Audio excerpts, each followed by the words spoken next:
Terrorism. I wish I didn't have to talk about terrorism, but there's always been terrorism, there always will be terrorism, and Americans will always be targeted. It's just because of what the rest of the world sees when they look at our country. They see 4% of this planet that spends as much as everybody else put together on the military. A country where you can't even get elected without promising more for the military. It doesn't matter what I think or what you think. It really matters what 96% of humanity thinks. Educated people that look at us without our media conditioning our perspective, you see. They don't have the media that we have. When they look at us, they see a nation that has military bases in 140 different countries. There's only one country on the planet that can do that. They look at us and they see a country that can declare other people's natural resources on the opposite side of the planet, quote, vital to our national security interests. And the people who are sitting on those natural resources wish we were just candid enough to say, at least vital to our accustomed material lifestyle. But we say vital to our national security interests, and then, you know, Americans can embrace that. Well, when I write in my blog about the empire of America, I'm not talking about what I think, I'm talking about how people who don't like us see us as an empire. That's the perception, therefore that's really the reality. We're dealing with a world that looks at us as an empire. There's never been an empire in the history of mankind that didn't have angry people on the fringes nipping at its borders. The empire always insults them by calling them something very bad. Barbarians or anarchists or terrorists to rally their people against them. We think it would be just decent if they would simply line up in formation and attack us like a self-respecting force, and then we could carpet bomb them. You know? But they shoot in from the bushes. Darn them. And that's what they're going to do. You're hopelessly outgunned. You either got to agree or you die or you shoot in from the bushes. You know, and they're not going to agree. They don't want to die. They're going to shoot in from the bushes. So either you got to change your stance on the planet or get used to having angry people on your fringes nipping at you. It's not very consequential. I mean, it's actually pretty overrated when you think about terrorism. I'm not talking about the danger of a dirty bomb in our country or something mass kind of thing inside. I'm talking about American individuals like you and me who want to travel, who are concerned about terrorism. How risky is that? It weighs on us heavy. How many Americans have died traveling overseas in the last decade because of terrorists? A couple hundred maybe. 12 million Americans go to Europe every year, 12 million come back. Bomb in Madrid, tragic, local people die, no Americans hurt, 12 million Americans come back. Bomb in London, another tragedy, 12 million Americans go, 12 come back. Tomorrow, if an American is beheaded by a jihadist in Madrid, it doesn't matter. We're a mighty nation of 300 million people. We lose lots of people. That's what happens when you just move around. We lose 70,000 people every year on our freeways because we want to drive fast. You could save 20,000 people, conservative estimate, every year if you just agreed to drive 50 miles an hour instead of 70. Are you going to drive 50 miles an hour instead of 70 to save 20,000 lives? Hell no. Get real. We're a mighty nation of 300 million people. A few people are going to die, but I got to get there. We choose to have the precious right to bear arms. This could be a good thing or a bad thing. I could be sold either way, I suppose. It's just a point. We, as an educated, free society, year after year, affirm that it's worth losing 13,000 people a year to handguns in order to have the right to bear arms. Good enough. Now, 13,000 people, well, that's crummy, but we're 300 million that enjoy the right to bear arms, and that's really important. Now, European societies have a different take on it. Sure, it would be nice to have your own gun, but they choose not to have guns because they don't like violence. They don't have that right. And they lose 1/8 of the people we do per capita to violence on their streets. It's a choice a society makes. It's not right or wrong. You're free. You're educated. Just vote. You want guns. You're going to lose 1,000 people a month. It doesn't make headlines. It's routine. Europeans laugh out loud when they hear that Americans are staying home for safety reasons.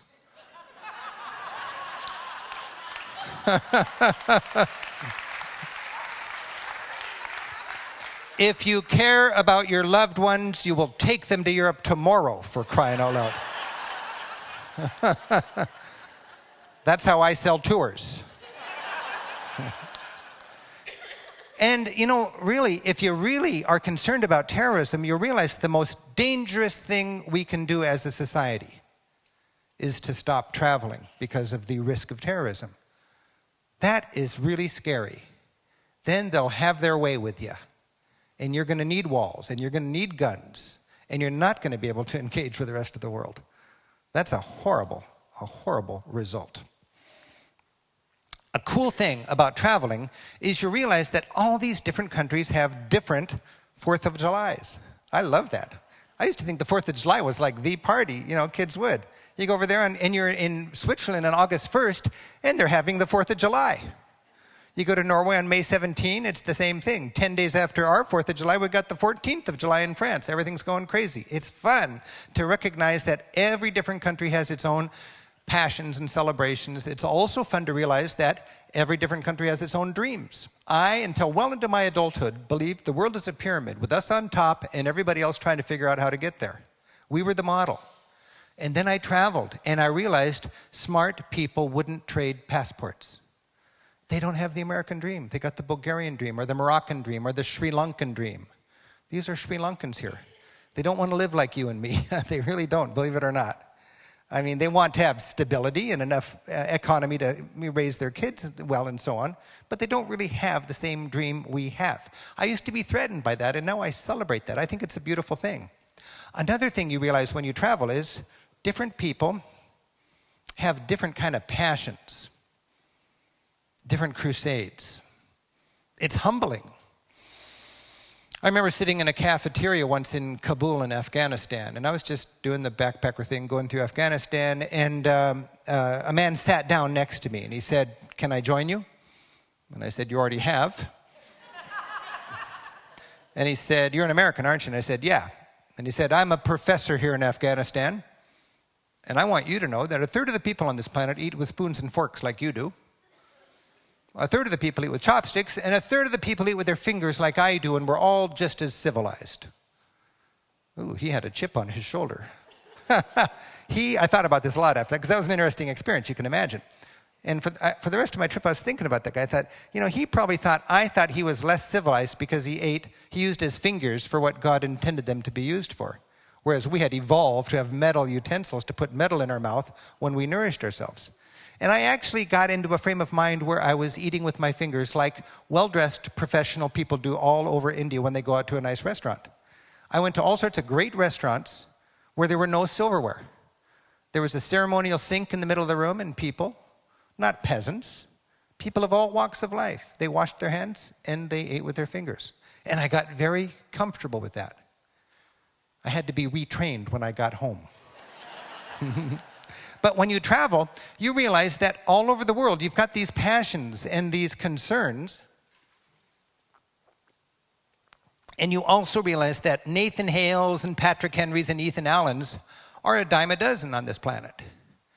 Now, that doesn't put ours down at all. It just says they're not uniquely courageous and patriotic and filled with valor and spine. Why would we have more spine than somebody else? If anything, we should have less spine because we're the redcoats now. The other people are struggling. Every country has its own Nathan Hales, Patrick Henry, and Ethan Allens. Local heroes that only wish they had more than one life to give for their country. And in your travels, you can find these people. It's really exciting to find present-day Nathan Hales in your travels. One good example would be if you go down to Central America, specifically El Salvador, and you get to know Archbishop Oscar Romero, a modern-day Nathan Hale. He stood with his people as the landless people stood up against the big landlords and so on, and they had a terrible civil war, and the people lost, and the landlords won, and now that country is dollarized, and there's a Wendy's and a Dunkin' Donut on every corner. It's a gripping thing. I went down there. I've been down there on 3 different tours, educational tours, and my most recent trip was on the 25th anniversary of the assassination of Archbishop Oscar Romero. He stood in front of his congregations at Mass and he said, "I'm standing with the people. I'm a leader in my society. I'm standing with the people's need, and I'll probably be gunned down, and I'll rise again in my people." And the next month they shot him dead, and he rose in his people. And I got to march with those people on the 25th anniversary of his assassination. And I'll tell you, that was the same week my family and I had planned a break on the west coast of Mexico. We were going to go to Mazatlan, and I was ready for a vacation. I mean, I was ready for a nice stretch of pristine tropical beach, swept free of local riffraff where I could just be there, you know? And then they invited me to go to El Salvador. And I told my family, I'm not going to be fun on the beach in Mazatlan. I got to do this. This is going to be so exciting. And I was marching with those people. I was covered with bug bites. I was eating rice and beans one day and beans and rice the next, spending a quarter of what we would have spent in Mazatlan and having 10 times the experience. It occurred to me, very poignant, that is so perverse what I just chose. El Salvador over Mazatlan, you know? And it was such a slam dunk good investment for me because I have a passion to understand the reality on this planet and to empathize with people who are struggling. The half of humanity trying to live on a couple bucks a day, you see. It's not a noble thing, it's just an awake thing. I'm so thankful for that, you see. I'm so thankful for that. On that march, we stopped by a monument in El Salvador. And I saw that monument. I thought, I've seen that monument before. This is a knockoff of a much-loved monument we have in Washington, D.C. with 50,000 names chipped into it also. And it occurred to me, this is just as many names chipped into it. And I had never heard of it. And I talked to loved ones who come and remember their lost family members there and so on. And I realized every one of those names died fighting my country, if truth be told. Now, maybe they were communists and they needed to be killed, you know. I don't want to get into that. But the reality is, they lost as many people as we lost in Vietnam, and they've got, 5 million people in their country. I don't know what the ratio is, but that's devastating. And you and I may have an excuse for why the left-wingers lost and so on, but in their heart, they were killed fighting a noble struggle against American corporations, and now they've got this memorial left and a widow, you see. This is baggage that we have to deal with, and it is just smart for us to appreciate it and learn about it. That's why I went to Iran. A couple of years ago, I had the great opportunity to go to Iran. It was so exciting. It was scary also. There was agitation, sort of saber rattling, and we were concerned that there was going to be military action in Iran. And I just thought it's naive if we have another Iraq when it can be avoided. You know, I just think that's naive, and I think Iraq is nothing compared to fighting Iran. And I thought if I can do anything to let calmer voices prevail so we can look for an alternative to war, that would be nice. The United Nations in Seattle asked me what we can do. I said, the only thing I can do of any consequence would be make a TV show. But I don't have the time and the energy to get it organized. But I said, if you can get a visa for me, I can put the crew together, write a script, and I'll pay for the production, and we'll make a TV show, and I bet it'll air all over the United States. And they got me a visa. So I had to do it. And I was scared. We came within this much of leaving our big camera in Athens and just going in with our little sneak camera. And thank goodness I went in with our big camera. Because I've never received such a warm welcome on the streets of any country that I can remember traveling in as I received in Iran when they learned that I was an American. And I'm supposed to know this stuff. I was blown away by how my misperceptions of Iran were just completely polluting my perspective. Now, it's a very poignant thing to be working in Iran because Tehran is an interesting place. It's a city of 12 or 14 million people with a lot of traffic. And they don't have traffic lights at a lot of major intersections. It's just, I thought the traffic lights must be broken. No, they never bothered making traffic lights. They just, traffic lights, they just kind of vibrate through and spring on and carry on, you see. And it seems to work for them. Crossing the street, is just crazy. The local phrase for crossing the street in Iran is going to Chechnya. You don't say, I'm going to cross the street. You say, I'm going to Chechnya.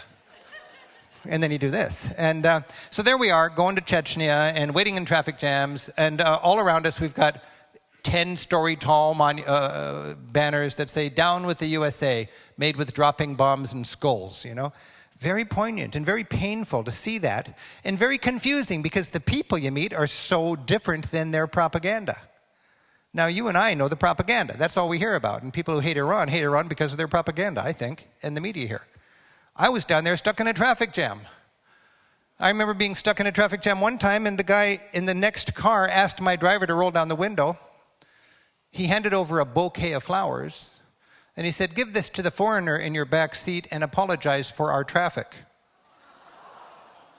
I just thought, first thing I thought is, that never happens in Seattle, you know? I don't know about here, but that doesn't happen in Seattle. Later on, I was in another traffic jam, and we're just sitting there quietly. And suddenly, my driver just blurts out, "Death to traffic." And I kind of had one of those double takes, and I thought, wait a minute, I thought it was death to Israel or death to America. He said, "No, right now it's death to traffic." And I said, "Well, what's with that?" And he said, "Here in Iran, anytime something's really frustrating to us and out of our control, we say death to that." And then I thought about it, and I thought, well, he doesn't speak English as a first language. He's very limited in his English. He speaks Farsi. And what is death? That's damn. Damn America, damn the traffic. And I thought, well, now that's really puts a whole different light on it. And I thought myself, I think on occasion I've thought, damn those teenagers. Damn those teenagers. Now, do I really want them to die and burn in hell for an eternity? I don't think so. It's just, it's after midnight. Turn down the music. You see, it doesn't excuse Iran for saying naughty things, but death to is a translation of damn. And we jump on it as an excuse to go to war. Mark my words. I mean, this is an amazing thing. If you can distill it onto a bumper sticker and you got a dumbed down electorate, you got yourself a war, all right? And when you go to Iran, you learn it's a more complicated issue than that. It's a rich, beautiful culture. 70 million people with a history going back 1,200 years before Muhammad. They are fundamentally Zoroastrian, not Muslim. Now, a lot of Americans are just pissed off at them for the treatment of Baha'is. You can't worship as a Baha'i there. Well, I'm sorry, it's a theocracy. It's a theocracy. Their scripture is the law. And according to their scripture, you can worship anybody you want as long as he was before Muhammad, because Muhammad is the last prophet. Jesus, just fine. Jews, no problem. Baha'is, your guy came in the 19th century. Baha'u'llah, you can't worship him here. That blasphemes our guy. Now, is that nice? No. Do I have any right to tell them you can't do that? Well, you could debate that, but I think it's inappropriate for a country here to tell them how they should follow their religion. If you're a Baha'i, it's not a good place to be. You got to get out or be secret, you see? It doesn't excuse it, but that's the way it is. We need to understand that before we jump to conclusions. I think when you go to Iran, you realize they have really painful baggage that most of us cannot understand. We have the Vietnam War, we have 9/11, we lost a lot of people, it's tragic. They got their own stuff like that. They lost 300,000 people with 1/4 of our population. That's like a lot of people per person. When they were invaded by Saddam Hussein, who was funded by the United States. Nobody disputes that. Saddam Hussein, with American aid, invaded Iran, and they lost 300,000 people. You may think there's excuses for it, or it's inaccurate, or whatever, but that doesn't matter. There's 300,000 widows. Once a week, go to their martyrs' cemetery in every town in Iran, vast martyrs' cemeteries, and they sob on the tomb of their lost husband or son, and they curse America. These people are broken. Their loved one was killed, and their government and their media told them it was America. And they grew up with a guy named the Shah on the throne who was bragging the miniskirts are shorter in Tehran than they are in Paris, who was there, put in by United States and Britain when their democratically elected prime minister, Mossadegh, was thrown out in 1953 because he nationalized oil, so they could control their own oil. So they lived for 30 years with the Shah, and that was a real insult to the sensibilities of the salt of the earth people in Iran. I'm not saying it's right or wrong. I'm just saying this is the reality. I went to the National Museum there with my film crew. You can imagine if you're making a TV show in Iran, you want to go to the National Museum and film some beautiful stuff like you would in Athens or Paris or London. There's nothing in the National Museum in Tehran but a few broken vases. I say, where's all your good stuff? Perseus, Xerxes, Persepolis, all that great heritage. They said, if you want to see our patrimony, you got to go to the great museums in Europe to see it. Because time after time, people have come here and taken it over to the West, you see. So these are things you might say, just get over it, but they can't get over it. And they just are predisposed to embrace propaganda that makes them fear the West. And when I visited these people, I found that they were motivated by powerful feelings that are very similar to ours. I was standing on the street, just minding my own business as we were filming, and a woman came across the street, an educated woman, and she just kind of did one of these things on my chest. She said, "You're an American, aren't you?" I said, "Yeah." "American journalist." She said, "Yeah." And I said, "Yeah." She said, "I want you to go home and tell the truth. We're united, we're strong, and we just don't want our little girls to be raised like Britney Spears." And I thought, whoa, I didn't realize that's what was driving this. But then I thought about it, and what keeps a guy like Ahmadinejad in power? It's not the sophisticated elites in a city like Tehran, it's the small town people. He gets elected by about 50%, right? When he says something crazy to us, is he talking to us? Of course not. He's doing what our politicians would call shoring up his political base, right? He's just stoking his base. And who's his base? The less educated, small town, fundamentalist parents, motivated by the same thing their counterparts are here. They're good, caring people motivated by fear and love. And they've got a government that's taken advantage of them with manipulative propaganda. It's a complicated thing. And it's so exciting to learn about it in your travels. And I'll tell you, you won't learn about it any other way than by going there. And anybody can go to Iran. You can get a visa, simple. The Lonely Planet Guide just came out in a new edition. You can get it at Book Passage.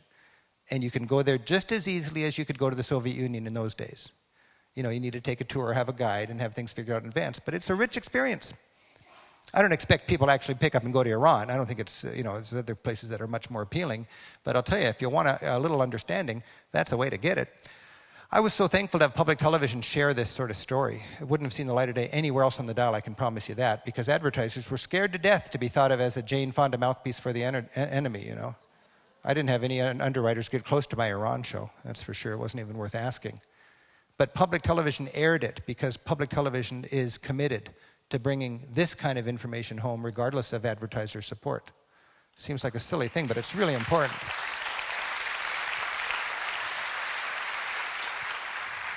And I believe it would be dangerously naive to think we could shock and awe these 70 million Iranians into any kind of compliance, We got to figure out a way to work with them because they're just not going to, go change by our force.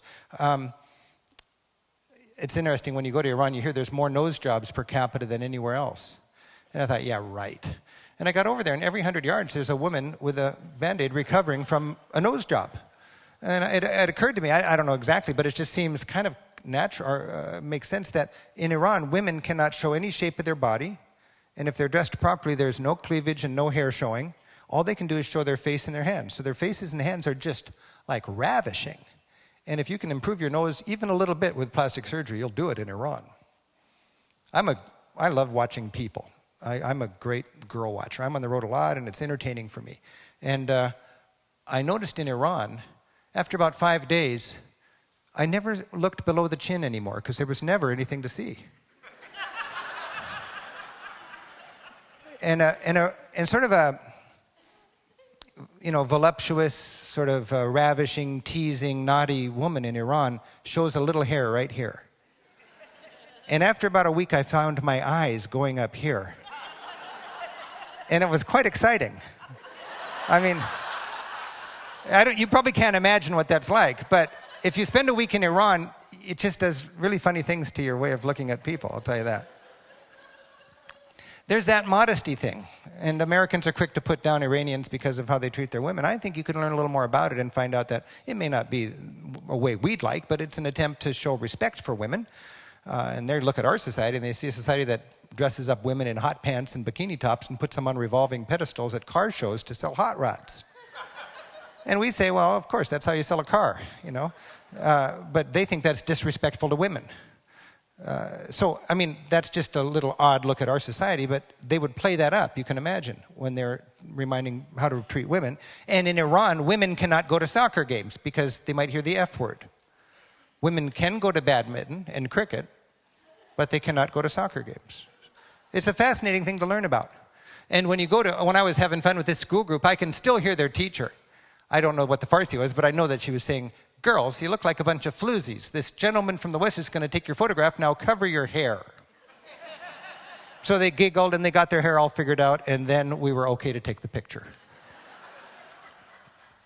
I think the reason I decided to finally write this book was because I was really excited about sharing information we couldn't include in our TV show in my journal. So I printed a 64-page journal, and I realized, well, that's a good part of this book here. So the journal I wrote is one of the chapters in this book if you want a lot more information behind the scenes. And if you missed the TV show, it runs on KQED every once in a while, but you can always go to hulu.com and just search for Iran and Rick Steves and watch that. But I think it's a very powerful hour. I was very excited and thankful to be able to bring that home. Okay, we're going to go in a few minutes. I want to talk about how some countries think they have more liberty than we do. And, but I want to remind you, there's restrooms outside. We're going to go for just another half an hour. I hope I'm not talking too much. And I won't drag it out for that, but I want to answer a few questions, and then we've got a few more slides. And then afterwards, I'll be out in the lobby and can sign autographs or whatever you like. Book Passage does have books in the lobby. If you want to get the Travel as a Political Act book, this would be a good time to grab it. Let's take a 5-minute stretch, okay? Just 5 minutes, and then we will carry on. 5 minutes. Thank you.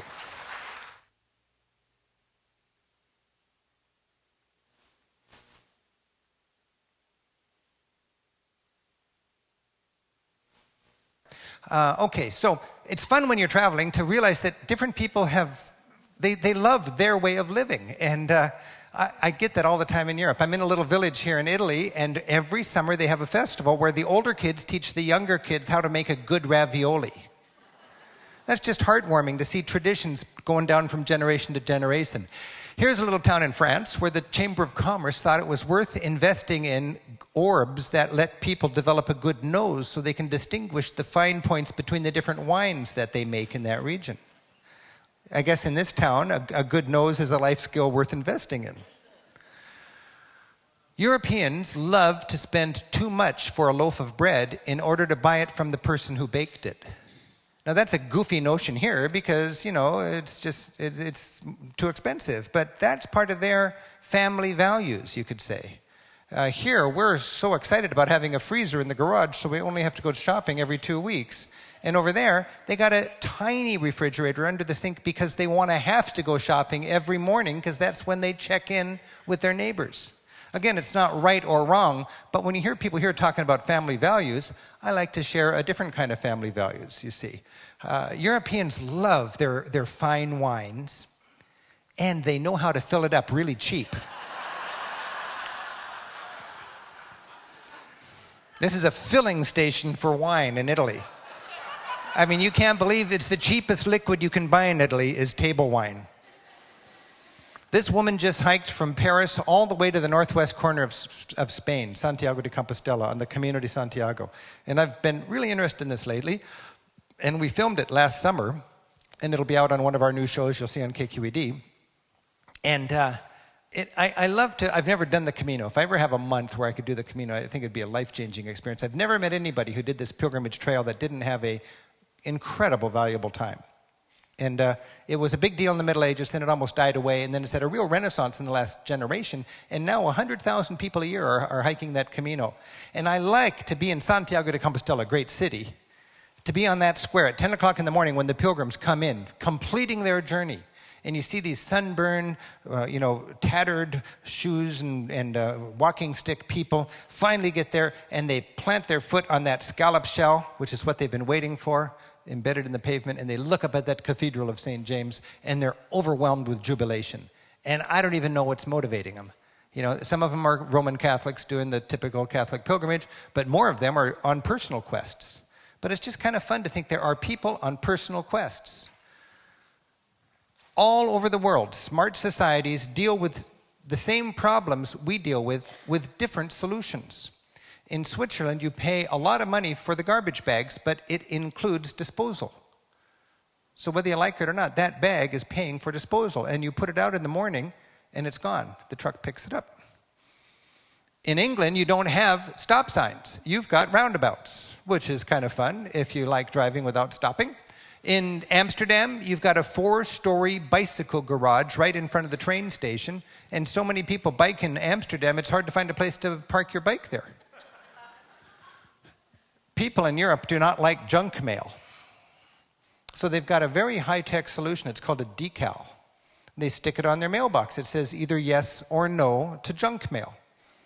And most people say no.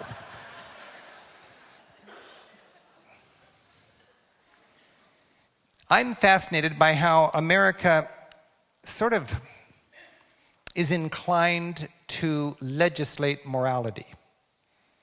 I'm thinking of prostitution and recreational drugs and so on.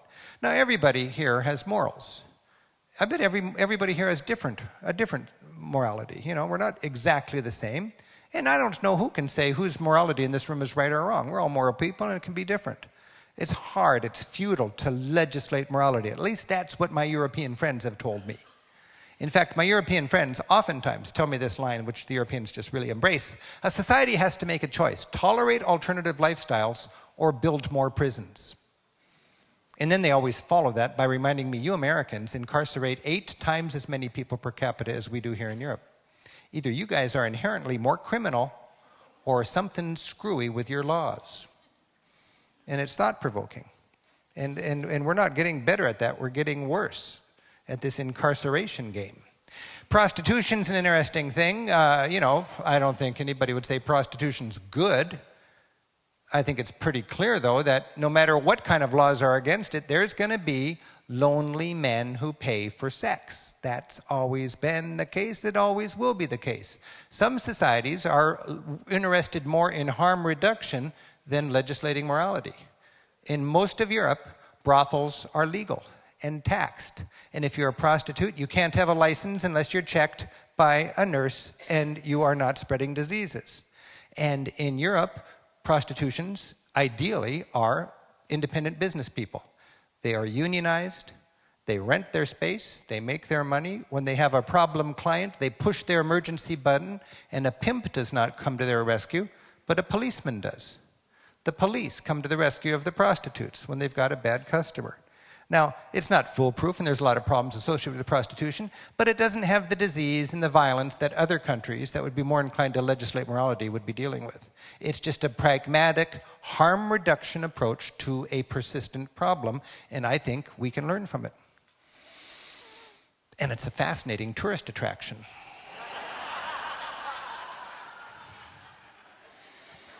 When I'm in Scandinavia,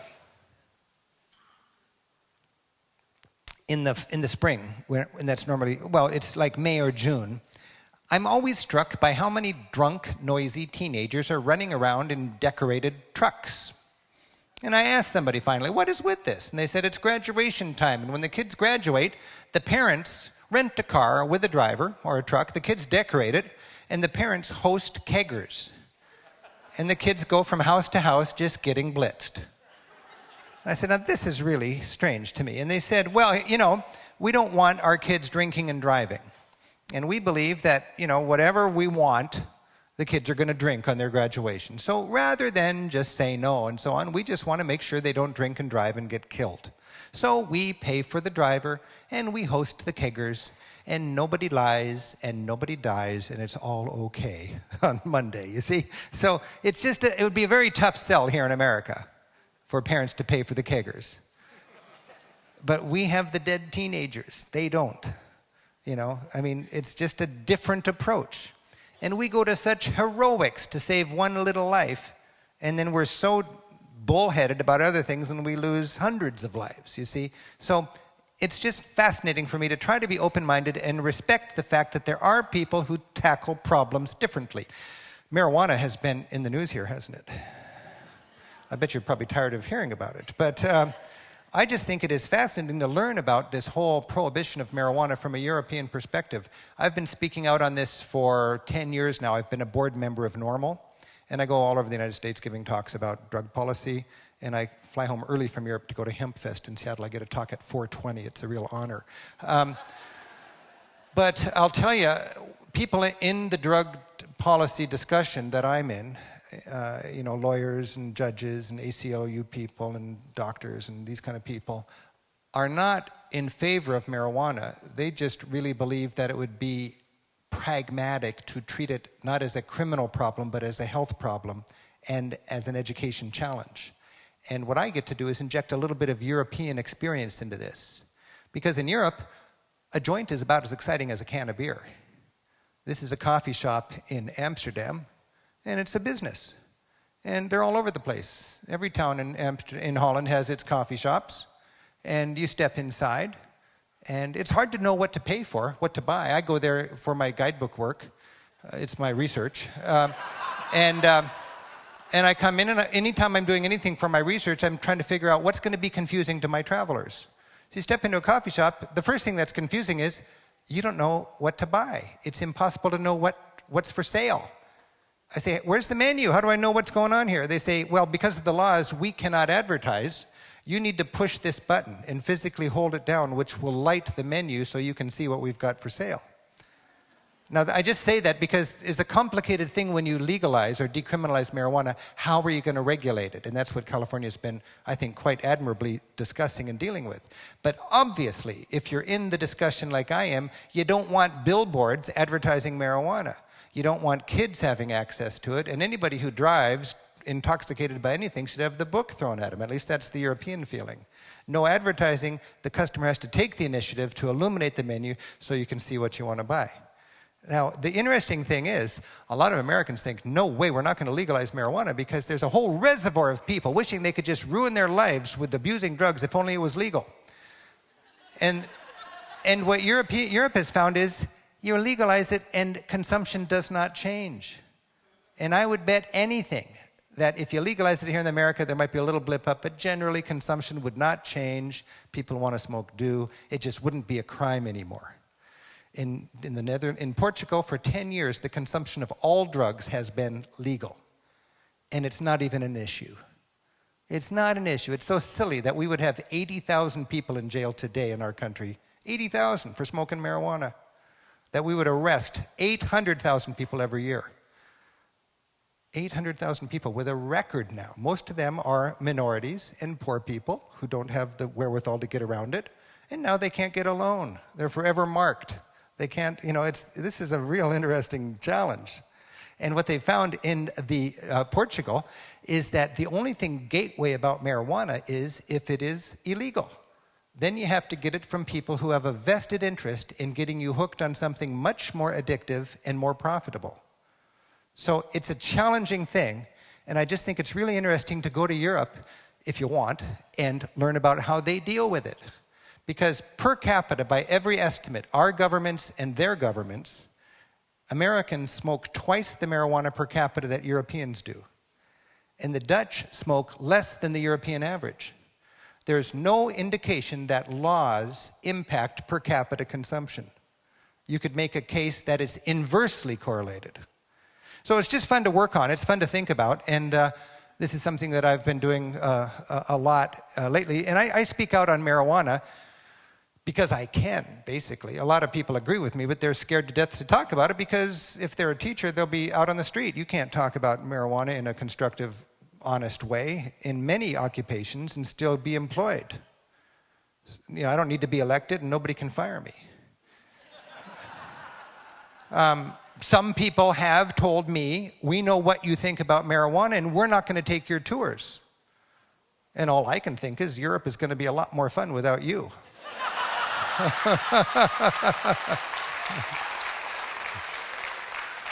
So, I mean, this is not a drug policy talk, but it could well be. There's a whole chapter on it, very, very carefully written in the Travel as a Political Act book, because I think it's an important issue when you're spending billions of dollars criminalizing poor people and people of color, frankly.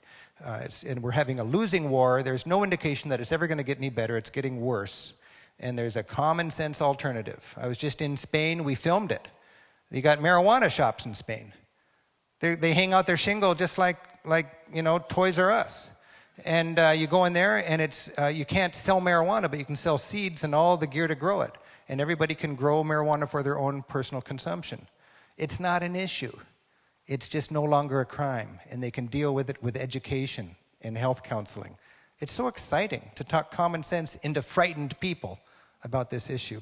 If you want to learn more, I produced a 30-minute program with the ACLU called Marijuana: Time for a Discussion. And no TV station in Seattle would let us buy time to air it. I mean, Thigh Master was much more worthy of their time than this. But you can watch it on the web anytime you like if you just Google Rick Steves, marijuana, and ACLU or something like that.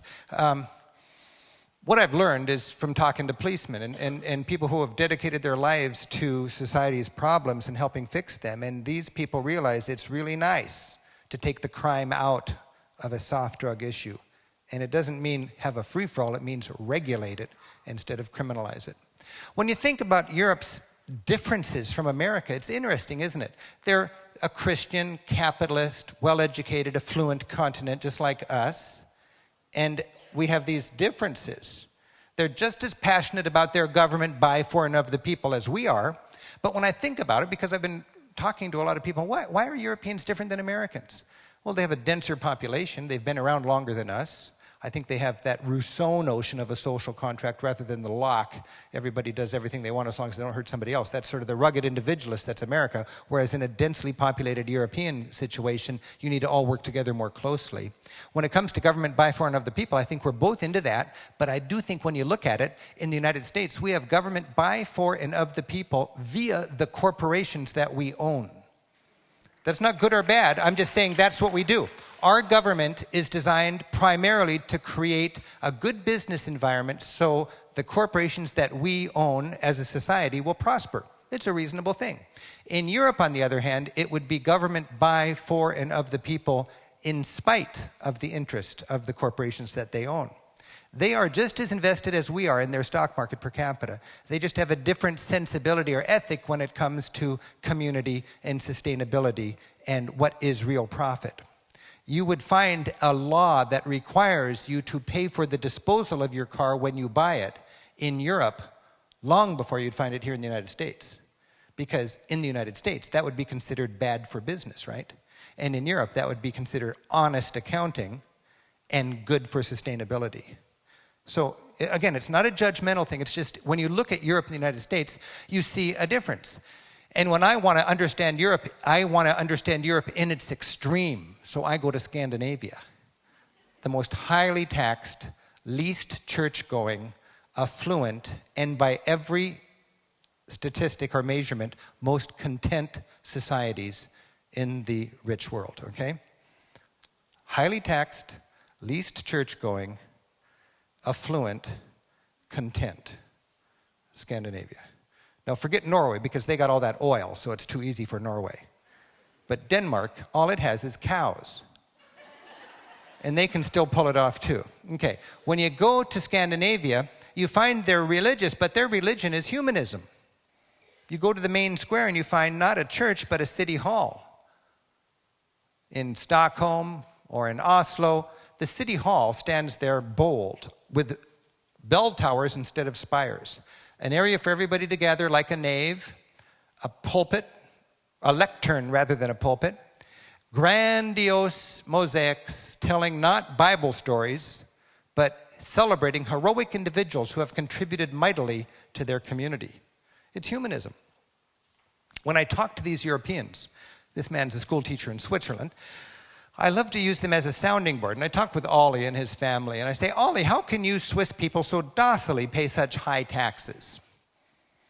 And he says without missing a beat, well, what's it worth to live in a country where there's no homelessness, no hunger, and where everybody has access to quality health care and education regardless of the economic status of their parents? And I just thought, he's not any raging crusader. That's just the ethic of mainstream people in Switzerland. Again, it's not right or wrong. They're a little bit over the border in a lot of ways, and they're learning to be more like us, and we can learn a little bit from them. But they have high expectations for their taxes, and they are generally satisfied with what they're getting from their taxes. I think Americans are very compassionate people, but I think one thing we're not very good at is acknowledging gaps between the haves and have-nots, whether it's in our own society or whether it's between us and the rest of the world. That gap is growing, and when we learn about it, it appalls us, but most of us manage not to learn about it. And when you travel, I found all my life, I've had the poor world reaching into my window, pulling at my legs. You know, I mean, it's in your face. And unless you're blind and just insist on this ignorance is bliss kind of thing, you acknowledge that these people are desperate. 1 billion people on this planet are trying to live on $1 a day. That's just a fact. 70% of their family budget is for grain. It's not for fruit or vegetables or meat. That's not an option. It's just grain, and when the price of grain goes up, you got yourself a crisis, you see. That's just the reality. Now, one thing I've learned in my travels is even if you're motivated only by greed, if you know what's good for you, you don't want to be filthy rich in a desperately poor world. It's not a good place to raise your kids. You go down to the developing world and you see it. Middle-class neighborhoods pool their money and hire armed guards on every street corner. This is not a rich neighborhood, this is a middle-class neighborhood. And you've got armed guards on every street corner. And rich people are living behind designer fortifications because they're so successful on the backs of their poor. When I tour in El Salvador and Nicaragua, if I go to sleep on the bus, I hit speed bumps. I know if I open my eyes and look over there, I'm going to see the home of a rich person. You don't build a mansion in the poor world without speed bumps. So angry poor people have to slow down before they drive by and throw something explosive into your yard. And your guards can take down the license plate and go get them. It's just not a very nice place to raise your kids. And you see it even in the United States. I was just down in, I think it was Dallas, driving out to Plano. I went past 10 miles of fortified front yards. When people want their kids to get some fresh air, they got chicken wire over their head. So poor kids can't get at them, you know. That's our future if we have a worse gap between rich and poor. A long time ago, people said, wait till you got kids, then you'll get real. Then I had kids, and I tell you, it heightens your sensitivity to this when you've traveled. You love your little girl, and then you see little girls just like your little girl living on a garbage dump in El Salvador. Parents out there in the garbage dump waiting for the daily arrival of the dump trucks when they go like that and dump all these things into there, and they scavenge so they can get enough to feed their kids. It's a reality. And I thought, wow, this is poignant. And I thought, my little girl's got $5,000 for straight teeth and money left over for whitener. And I thought, every little kid in her classroom has the wherewithal to scrape together $5,000 for straight teeth and money left over for a whitener. And I thought, that's right. I'm a hardworking guy. I love my kids. We have a winning system. My girl gets straight teeth. But it's not a guilt trip. It's just, I need to acknowledge that most little girls on this planet don't have water. They don't even have a mother because she's out walking for water for hours every day and the kids are abandoned. And it occurs to me that for the cost of 2 sets of braces, you could drill a well. For $10,000, you can drill a well and give a thirsty village water. Now, that's not a guilt trip. That's an opportunity. Our kids can have straight teeth and we can still find a way to drill those wells if we wanted to. With what we've spent in the last 10 years for destructive forces, we could wage soft power and be the most beloved corner of this planet, I'll tell you that. For $10,000,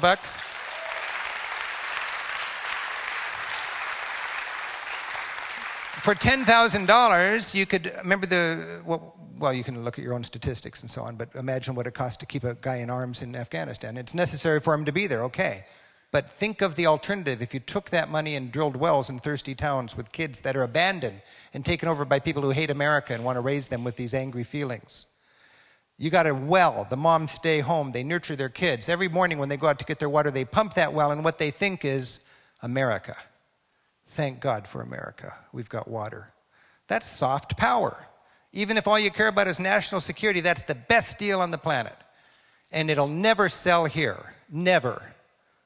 You know why? It's simple. Nobody makes money here when you drill a well there. People make money here when you have a war over there. That's a very poignant thought. We've got some serious problems here to deal with. We've got violent Muslim forces. That's not going to go away. We've got to deal with that smartly. You can't wish it away. You can't clench your fist and pound it away. We've got to understand. We've got to humanize 1 billion Muslims on this planet. It's nothing new. It's been going on for 1,500 years. We've got this incredible gap between the rich world and the poor world, and it's getting worse. And, you know, there's all sorts of opportunities for us to look at this smartly. I always think, I'm so interested in this debt problem and land and everything. When you think about the struggle of poor people on this planet, you think, and in the Bible, you know, it always says Jesus is concerned about the poor and everything. And the Old Testament says every 50 years you're supposed to have the Jubilee Year. That's when you redivide the land and you forgive all the debts. I mean, rich Christians know that God was just kidding. But it actually does say that in the Bible. And you think about the wisdom of that. What it's like when you've got people with no land and no food, and you've got people with all the land, and it breeds violence, and it's not good for the people with all the land. And it's just astute in the interest of the people with all the land, I think, to look at a sustainable kind of affluence rather than an affluence built on the backs of other people. It's a challenge for us. I don't know what necessarily the answers are, but I say that there's a lot of caring people in the United States. There's a lot of ingenuity and power and ability to really accomplish some exciting stuff. And I'll say that we're confronted with some serious challenges, and how we deal with those challenges shaped by our worldview. And every person in here has a different worldview shaped by your life experience. If you have a loved one who was killed in a drunk driving incident, you are really passionate about that issue. If you've got loved ones involved in the war, you're really passionate about, you know, supporting troops. If you've got all sorts of different inputs. For me, travel has been a huge thing. And the value of travel is nothing new. 1,500 years ago, Muhammad said, "Don't tell me how educated you are, tell me how much you've traveled." Thomas Jefferson traveled, and he wrote that travel makes a person wiser, if less happy. We already heard how Mark Twain traveled, and he wrote that travel is fatal to prejudice, bigotry, and narrow-mindedness. And I've traveled, and I'll tell you, it's the most beautiful shaper of your worldview. Let me just finish with a moment, kind of a vignette in Turkey. As a tour guide, I love taking travelers to Turkey. And I took my group to a town in eastern Turkey, and I wanted them to meet a dervish, one of those guys who whirl, you know, a monk, a Muslim monk. And I'll just paraphrase what he told me in sort of simple tour guide terms here. I said to this dervish, "We want to see you whirl." And he said, "I'm not a photo op." And, you know, because that's what whirling dervishes do for cruise ships, is they whirl on the dining room floor, and everybody eats and takes their photographs, and it's just beautiful. He said, "If you're going to watch me pray, you're going to understand what I'm doing." I said, "Cool." So we go up on his rooftop, and he says, "I'm a follower of Mevlana." He's the prophet of love, kind of the St. Francis of Muslim faith. And we dervishes, we whirl 5 times a day, and we whirl and get into a trance. And when we whirl, we put one foot in our hometown, our community, our family. The other foot goes around acknowledging the beautiful variety on this planet, all of God's creation. One hand goes up, accepting the love of our Creator, and the other hand goes down like a spout on a tea kettle, showering God's love on His creation. And as a follower of Mevlana, I'm a conduit between the love of God and His creation. And I spin and I meditate on that beautiful idea of our loving Creator and the beautiful world He's given us, and the variety and the importance of my home. And I spin and I spin and I think about that. And I remember sitting there on that rooftop with the sun going down in eastern Turkey with my group of travelers there, looking at this guy with his robe billowing out and his head tilting over, thinking, wow, he's really pretty different. And at the same time, he's fundamentally the same. And he's no longer as scary and, you know, kind of different as I used to think of him, because I better understand him. And I thought, as a tour guide, I just thought, this is so cool to be able to offer this experience to all these people. And I thought, if we can just go home with that most precious souvenir, that empathy for people who are different than us, and realize that, boy, the variety in this planet is nothing to fear, it's more something to celebrate. That gives us a beautiful worldview, and that's the most precious souvenir. And then when we engage in our society to help our country better work with the other 96% of humanity, that makes travel a political act. And I think that's a pretty good thing. Thank you very much. It's great to be here. Thank you.